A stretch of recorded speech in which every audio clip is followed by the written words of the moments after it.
নমস্কার বন্ধু। Malay Mukhopadhyay, confederation of state government employees. দেখুন, কেএমসি এলাকায় যে সকল ব্যাংকগুলো থেকে বকেয়া ডিএ দেওয়ার কথা ছিল, অনেকগুলোই ব্যাংক, দুটো ফেজে আমি ভিডিও আকারে বা লিখিত আপনাদেরকে জানান দিয়েছি কোন কোন ব্যাংক দিচ্ছে, কোন কোন ব্যাংক দেওয়ার অপেক্ষায় আছে। কিন্তু যে ক্ষেত্রে স্টেট ব্যাংক অফ ইন্ডিয়া তারা এখনো ছাড়েনি বকেয়া ডিএ, সেক্ষেত্রে বহু ফোন আসছে যে স্টেট ব্যাংক অফ ইন্ডিয়া থেকে আমরা কবে ডিএটা পাবো।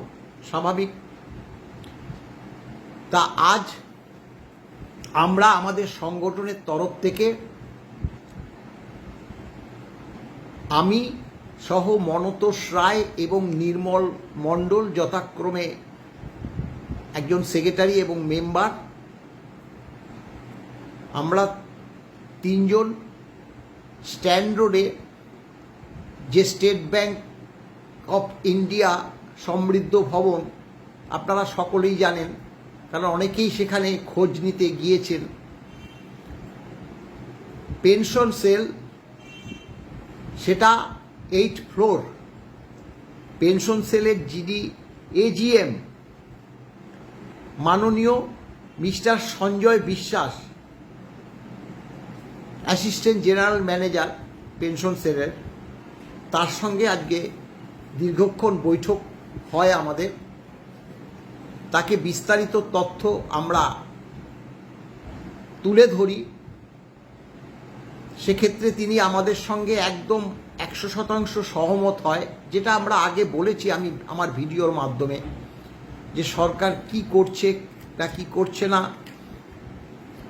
ট্রেজারিগুলো দিচ্ছে কিন্তু ব্যাংকগুলো কেন দিচ্ছে না, পরিসংখ্যানটা কি, অর্থাৎ যে পেনশনের অপেক্ষায় যে তালিকা স্টেট ব্যাংকগুলোর থেকে আমরা পেয়েছি সেটাও বলেছি।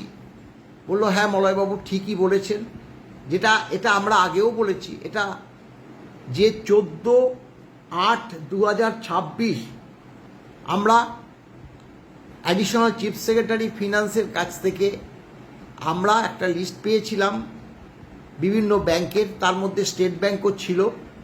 সেটা হচ্ছে 14/8/26, সেটা 1594 জন পেনশনের অপেক্ষায়, যে তালিকা তার অপেক্ষায়। কিন্তু মোট পেনশনার স্টেট ব্যাংকে 21,000। আজকে মাননীয় সঞ্জয় বিশ্বাস, যে এজিএম, তিনি আমাদের বলল যে এই কলকাতা কর্পোরেশন এলাকায় 21,000 পেনশনার আছে। তাদের মধ্যে মাত্র আপনি যেই তালিকাটা দিচ্ছেন 1514 জন, 94 জন, এগুলো যদি আমরা চট করে সে সময় ছাড়তাম, ম্যাক্সিমাম পেনশনাররা তো তখন পেত না। সেক্ষেত্রে আমাদের ব্যাংকে স্বাভাবিক নিয়মেই অনেক পেনশনার আসতো খোঁজ নিতে, আমাদের কাজেরও একটু অসুবিধা হতো। তাই আমরা ঠিক করেছিলাম যে বেশ কিছু পেনশনারদের যে ব্যাকআপগুলো, অর্থাৎ কত পেনশন বকেয়া হয়েছে সেই সব ইনফরমেশন পরপর যেভাবে সরকার পাঠিয়েছে তার তালিকা আমরা তৈরি করেছি। আজ 20/8/26 সেদিনও আমরা খোঁজ নিয়েছিলাম। দেখুন, বেড়ে তখন হয়েছিল 1817 জন 20 তারিখ, আর আজকে 24 তারিখ। আজকে 24 তারিখ যখন তার সঙ্গে আমরা কথা বলছি, তিনি তখন জানালো যে দেখুন, আজ পর্যন্ত 5,000 জন এই যে তালিকাভুক্ত হয়েছে, যাদেরটা খুব শীঘ্রই 2-3 দিনের মধ্যেই ছাড়া হবে। তিনি যেটা বলেছেন আমরা কিন্তু সেটাই আপনাদের কাছে তুলে ধরছি। অর্থাৎ প্রায় 5,000 জন যে পেনশনার তালিকাভুক্ত হয়ে রয়েছে স্টেট ব্যাংক অফ ইন্ডিয়াতে, তাদের 2-3 দিনের মধ্যে, অর্থাৎ আগস্ট মাসের মধ্যে 5,000 জন যে পেনশনার আছে তাদের বকেয়াটা তুলে দেওয়া হবে তাদের যে শাখাগুলোতে আছে স্টেট ব্যাংকের সেখানে কেএমসি এলাকায়। বাকিগুলো দিতে আমরা আপনাদের কথা দিচ্ছি যে 15ই সেপ্টেম্বরের মধ্যে আমাদের সব যে পেনশনার আছে তাদের বকেয়াগুলো তাদের নির্দিষ্ট ব্যাংকের শাখায় মানে গিয়ে ক্রেডিট হবে। কারণ ঘটনাটা হলো দেখুন বলেছে যে এগুলো ঠিকমতো যদি ক্যালকুলেশন না করে পাঠানো হয় সেক্ষেত্রে কম বেশি হলেও একটা অস্বস্তিজনক অবস্থায় আমরা পড়ব। তাই আর কয়েকটা দিন আপনারা আপনাদের যে বকেয়া দিয়ে পাওয়ার জন্য যে সকল কর্মচারী উদ্গ্রীব হয়ে রয়েছেন, আমরা তো বলেছি দেখুন স্বাভাবিকভাবে ট্রেজারি থেকে কবে পেনশনাররা এই যে বকেয়া ডিএটা পেয়ে গেছে, কিন্তু আজ পর্যন্ত কলকাতা কর্পোরেশন এলাকায় যারা বসবাস করে বয়স্ক পেনশনার তারা আজও পায়নি। স্টেট ব্যাংকের থেকে পায়নি, অন্যান্য ব্যাংক থেকে ছাড়তে আরম্ভ করেছে কিছু কিছু।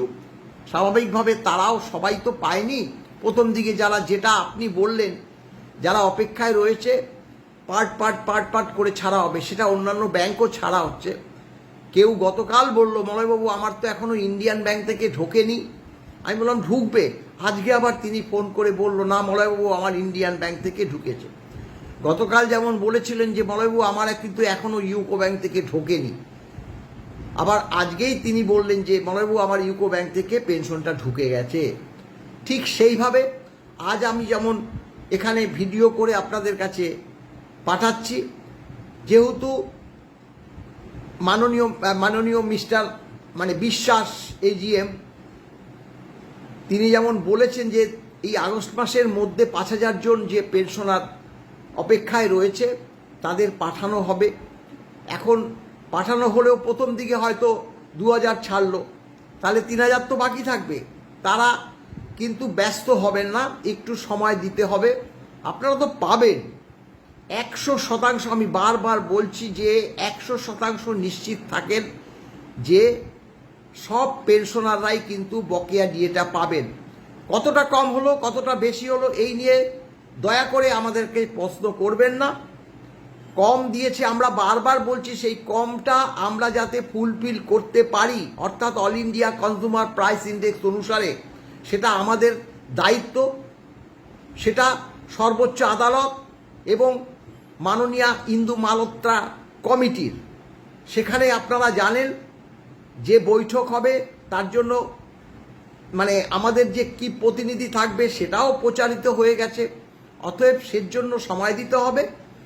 আজ স্টেট ব্যাংকে যে ঘটনা ঘটেছে, যে পরিস্থিতিতে আমরা সেখানে একদম উপস্থিত হয়ে পেনশন সেল, সমৃদ্ধি ভবন, state bank of India stand road আপনারা জানেন হাইকোর্টের কাছেই একদম, বা এনএস বিল্ডিংয়ের কাছেই, সেখানে আমরা 3 জন, আমাদের সংগঠনে আরও 2 জন মনতোষ রায় এবং নির্মল মণ্ডল, তারা উপস্থিত হয়ে এই ইনফরমেশনটা আমরা কালেক্ট করেছি। কালেক্ট করার পরবর্তী সেটা আবার আপনাদের কাছে পরিবেশন করলাম। ভালো থাকবেন, নমস্কার।